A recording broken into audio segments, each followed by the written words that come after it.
Good morning, Year 6. Welcome to the first chapter of Marcus Sedgwick's The Floodland by Orion Children's Books. Now then, before. Zoe ran harder than she'd ever run in her life. Her feet pounded through the deserted streets of derelict buildings.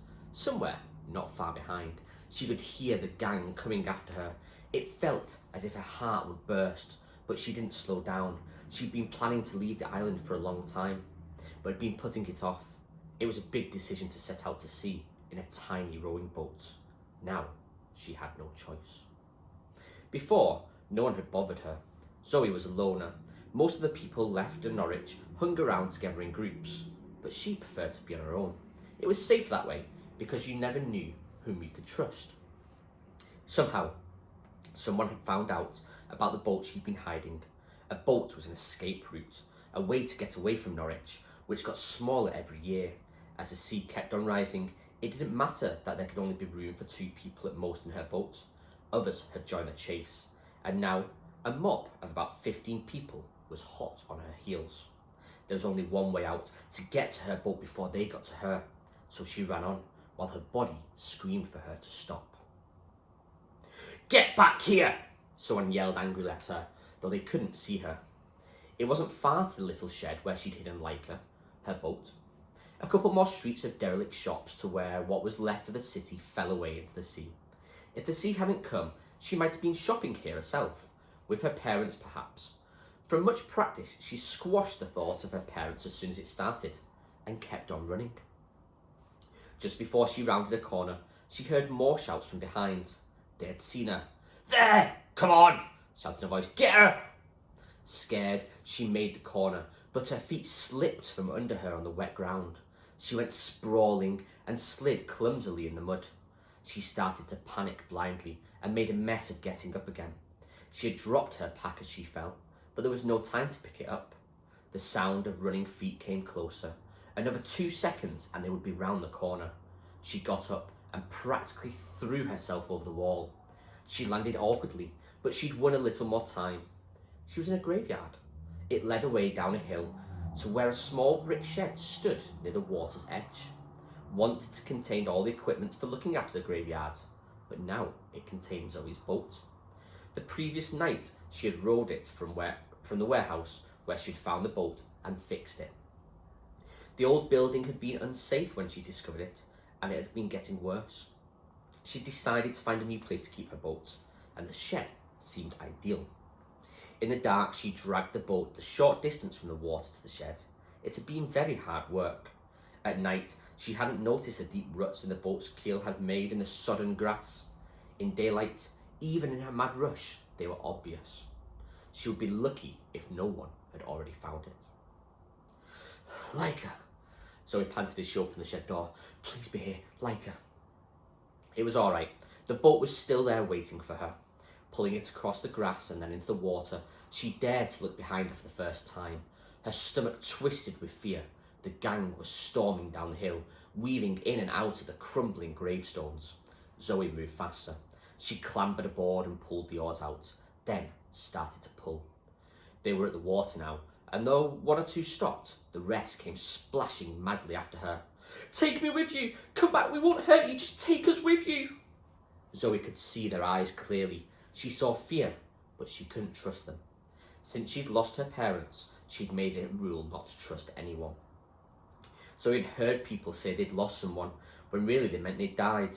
In Zoe's case, lost meant exactly that. It was still unbelievable and so stupid. She looked at the crowd of the water again. If she went back, there'd be a fight over her boat, and she wouldn't get a look in. She rowed on, pulling harder, even though she was safely away. Slowly, she watched as the people dragged themselves out of the water and waded back to the shore. Natasha was there too, and that hurt most of all. Natasha was the closest thing she had to a friend. Zoe used to see her when the supply ships came, before they stopped coming. After she saw her sometimes at the allotments, when she went to put some work in to earn food. They would only have a little chat, but it was enough to keep Zoe from cracking up, and now the allotments had sunk into chaos too. Zoe suddenly remembered their conversation about last time they'd met. She had been about to tell Natasha about her boat and her plans to escape, but decided not to. Maybe Natasha had guessed. From something Zoe had let slip. It didn't matter anyway. The crowd stood quietly, watching her as she rowed away. Zoe didn't feel scared of them anymore. Sorry, she said to herself quietly. She began to cry, but she didn't stop rowing. Her uncut hair fell across her eyes, but she didn't stop to push it away. Still, she rowed on, her thin, hunched frame working the oars until finally she paused for breath. Feeling about in her pocket, she fished out her compass. It was the last thing she owned that had belonged to her parents. For that reason, she'd kept it in her pocket. If she hadn't, she'd have lost it when she dropped her pack. It was a little dented from a leap over the cemetery wall, but it was still working. She pointed herself southwest and rowed. She couldn't remember the name of the place the supply ship used to come from, but she knew the big bit of Britain was somewhere in that direction. She was rowing away from all she'd ever known. It was a strange thing. Before the previous night, she'd only ever pretended to row. Her dad had taught her. In the same methodical way he did everything. "You'll need to know how to do this one day," he told her. He taught her how to use a compass as well as a lot of other stuff about survival, just in case there was a time that she was on her own. And so every now and then, when they weren't busy just pretending to get by, they'd sit in an old bathtub and pretend to row. Even though it seemed like a game to Zoe at the time, he made sure she was doing it right anyway, and she knew just how to do it. The only thing that surprised her was how hard it was to pull the oars through the water. "Well, why don't you look where you're going?" she'd asked her dad. "When you're rowing, you mean?" he said. "Yeah, why do you sit looking backwards?" "It's just the way it's done," he said. "You couldn't row half as well facing forwards." It had always seemed strange to her, but now it was even worse. There, before her, was Norwich getting smaller and smaller with each stroke. She was heading into the unknown without even looking where she was going. She rowed and rowed until her small supply of food had gone. She had put her compass on the floor of the boat in front of her, and every few seconds she checked her direction against it. There was no sign of land now, and a creeping fear began to seep into her. She looked at the compass almost every stroke. It was her only chance now. Like magic, its tiny hand kept pointing in the same direction. It knew where she was going, even if she didn't.